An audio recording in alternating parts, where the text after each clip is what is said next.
Hello everyone, কেমন আছেন? আশা করি আপনারা সবাই ভালো আছেন আর আমরাও ভীষণ ভালো আছি। আমি আরও একটি নতুন ব্লগ শুরু করলাম। আজ আমরা যাচ্ছি কামাখ্যা মন্দিরে কামাখ্যা পুজো দিতে। ভোর 3টে আমরা রেডি হয়ে গেছি, উঠেছি কিন্তু 2টোর দিকে উঠে স্নান টান করে সবাই মিলে রেডি হয়ে গেছি। তারপরে এখন বের হব। এখন আমরা পুজোর জন্য সবাই রেডি, এখন বেরিয়ে গেলাম।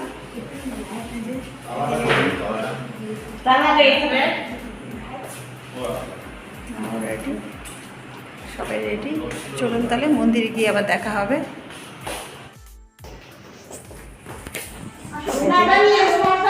আমাদের ছোট্ট সদস্য রেডি। কই সদস্য কোথায় গেল? এদিকে তাকাও, এদিকে তাকাও,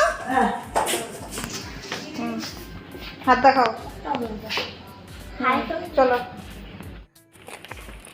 এখন রাত বাজে প্রায় 3:30 বেরিয়ে গেলাম। তারপরে আমরা ডালা কিনে নিয়ে একদম লাইনে দাঁড়িয়ে পড়লাম। এখানে লাইনে দাঁড়িয়ে থাকতে হয়, তারপরে নাকি টিকিট দিবে। চলুন আপনাদের আমি সব কিছুই দেখাবো। আসলে ভোর 3টার দিকে এসে, 3টে নয় 3:30 বেরিয়েছি হোটেল থেকে। তার কারণ হলো যত রাত্রে মানে যত ভোরবেলায় এসে লাইনে দাঁড় করা যায়, পূজাটা খুব তাড়াতাড়ি হয়ে যায়। দেখুন এখানে সবাই লাইনে দাঁড়িয়ে আছে, এখানে টিকিট দিবে।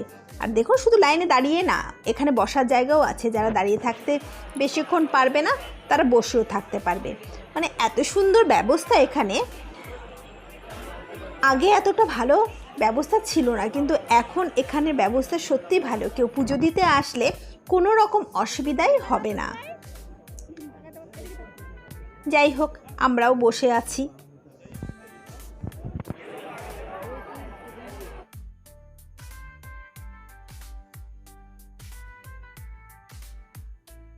চলুন এবার লাইন আগাচ্ছে, আমরাও আগাতে থাকি।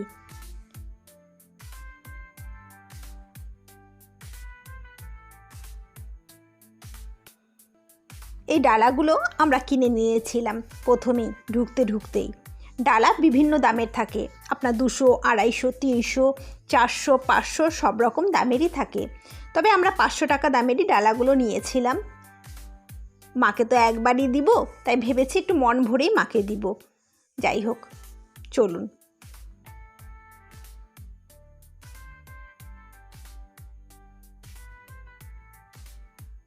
এই মাকে পুজো দেওয়ার উদ্দেশ্যে আমাদের আসা।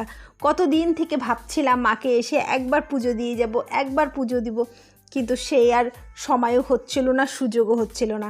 যাই হোক, ভগবানের অসীম কৃপা যে আমাদেরকে ঠাকুর এবার ডেকেছে। সত্যি আমরা ভীষণ ধন্য। তারপরে দেখুন এখানে না আগে ফটো তুলে নেয়, সুন্দর করে ফটো তুলে তারপরে যার যার টিকিট তাকে দেয়। আমার ভাস্তি ছোট তো, তাই ওর টিকিট হয়নি, তাই বলছে আমাকে টিকিট দেয়নি। যার যার টিকিট তার হাতে হাতে দিয়ে দেয়। খুব ভালো সিস্টেম যা দেখলাম। এখন আমাদের টিকিট নেওয়া হয়ে গেল। টিকিট নিয়ে এখন ওখান থেকে চলে এলাম। এখন দেখি কোথায় যেতে হয়। এখন মন্দিরের গেটের বাঁ দিকে যেতে বললো। ঠিক আছে। দেখুন এখন একটু আলো আলো হয়ে গেছে। চলুন তাড়াতাড়ি লাইনে গিয়ে দাঁড়াতে হবে, না হলে আবার দেরি হয়ে যাবে। যত আগে গিয়ে দাঁড়াবো তত আগে থাকবো লাইনে।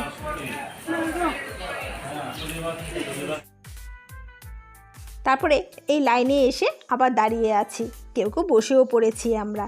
ও দাঁড়ান, আপনাদের টিকিটটা আমি দেখাচ্ছি। দেখুন কি সুন্দর ছবি দিয়ে টিকিটটা বানিয়েছে। তবে টিকিটটা আমাদের হাতে দিল না, ওটা আবার ওরাই জমা দিয়ে নিয়ে রেখে দিল। বেশ ভালো না? টিকিটে কটার দিকে টিকিট নিয়েছি, পূজা করার টাইম কোটা, সবটাই এর মধ্যে দিয়ে দিয়েছে। আমরা লাইনে দাঁড়িয়ে আছি। আসলে পুজো শুরু হবে, মানে ঠাকুরের গেট খুলবে 7টার দিকে, তাই ততক্ষণ আমাদের লাইনে বসে থাকতে হবে। যখন গেট খুলবে তখন একে একে ভক্তরা গিয়ে পুজো করবে। এখানে ভিআইপি টিকিটেরও ব্যবস্থা আছে, কিন্তু আমরা ভিআইপি টিকিট কাটিনি, কারণ জেনারেলে ছিলাম। খুব একটা ভিড় ছিল না তো, অনেক ভোরবেলায় এসে লাইনে দাঁড়িয়েছে, তাই খুব একটা ভিড় ছিল না, ওর জন্য আর ভিআইপি টিকিট আমাদের কাটতে হয়নি।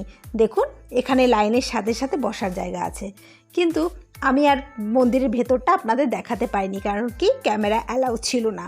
তাই মন্দিরে পুজো টুজো দিয়ে এসে এখানে সবাই মিলে আমরা মোমবাতি ধূপকাঠি ধরালাম।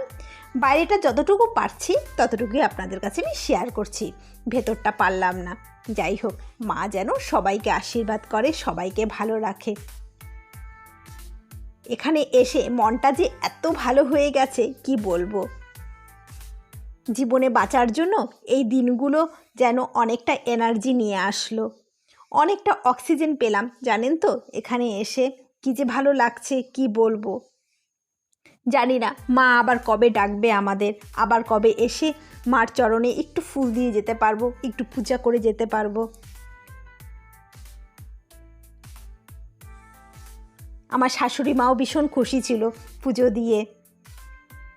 উনিও ভাবতে পারেননি যে উনি এই বয়সে এত দূরে আসতে পারবে, কিন্তু মার এমনই কৃপা যে আমার শাশুড়ি সুস্থও ছিল আর খুব ভালোও ছিল পুজো দিয়ে, ওনারও কোনো অসুবিধা হয়নি। যাই হোক, দেখুন ঘুরে ঘুরে সব মন্দিরগুলোকে আমরা দেখছিলাম, পুজো করছিলাম মূর্তিগুলোতে।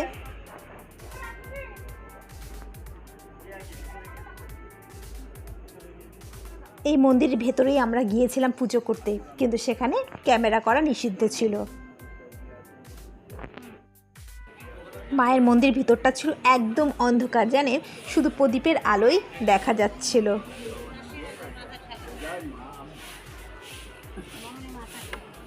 এখানে এক সাধু বাবা আমাদের সবাইকে আশীর্বাদ করে দিল।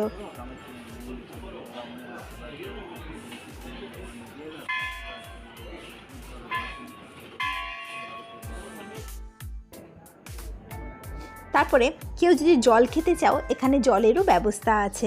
দেখুন কত জল, আমরা এখান থেকে একটু জলও খেয়ে নিয়েছিলাম, কারণ সেই উপাস করায় তো আছেই। তার মধ্যে সকাল সেই রাত্রে থেকে আমরা লাইনে দাঁড়িয়েছিলাম, তারপর পুজো করলাম। পুজো 9টার মধ্যে আমাদের হয়ে গেছিলো পূজা। তারপরে সেখান থেকে বের হয়ে হোটেলে আসলাম। এসে আজকে জানেন তো খালি পেটেই আমরা কোল্ড ড্রিঙ্কস খাচ্ছিলাম, কারণ গরম লাগছিল আর গলাটা শুকিয়ে যাচ্ছিলো, তাই ফার্স্টে কোল্ড ড্রিঙ্কস দিয়ে শুরু করলাম আজকের দিনটা। তারপরে সকালের টিফিনও করে নিচ্ছিলাম, লুচি তরকারি মিষ্টি, সাথে চা তো ছিলই।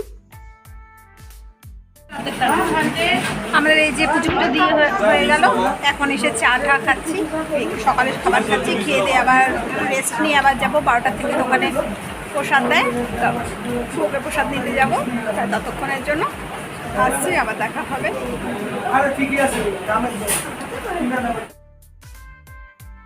তারপরে যখন দুপুর 12টা তখন আমরা আবার চলে এলাম মন্দিরে। এখানে প্রসাদ নেওয়ার জন্য প্রথমে টিকিট নিতে হয়। চলুন আগে টিকিটটা নিয়ে নিই।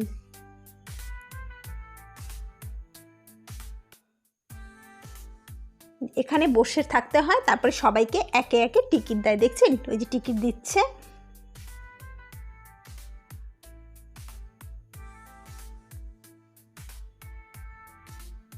টিকিট নেওয়ার পর আবার লাইনে গিয়ে দাঁড়ালাম।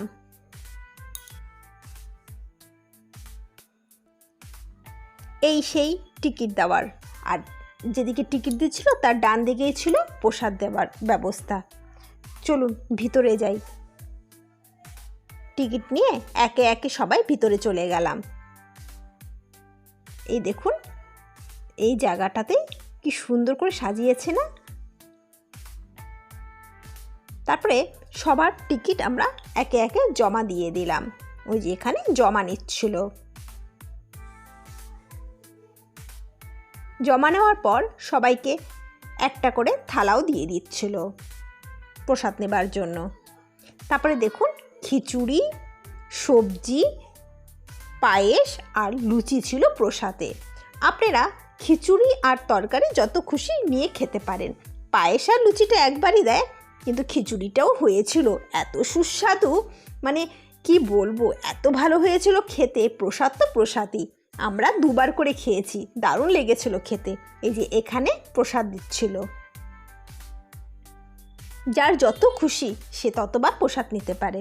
তারপর প্রসাদ খেয়ে আমরা বাইরে বেরিয়ে গেলেন। ওই যে সাইডে দোকানগুলো দেখছেন না, এই দোকানগুলোর থেকেই আমরা ডালাগুলো নিয়েছিলাম। তখন আর ভিডিও করতে পারিনি। যাই হোক, এবার যেখানে জুতো রেখেছিলাম সেখান থেকে জুতো নিয়ে আবার যাই।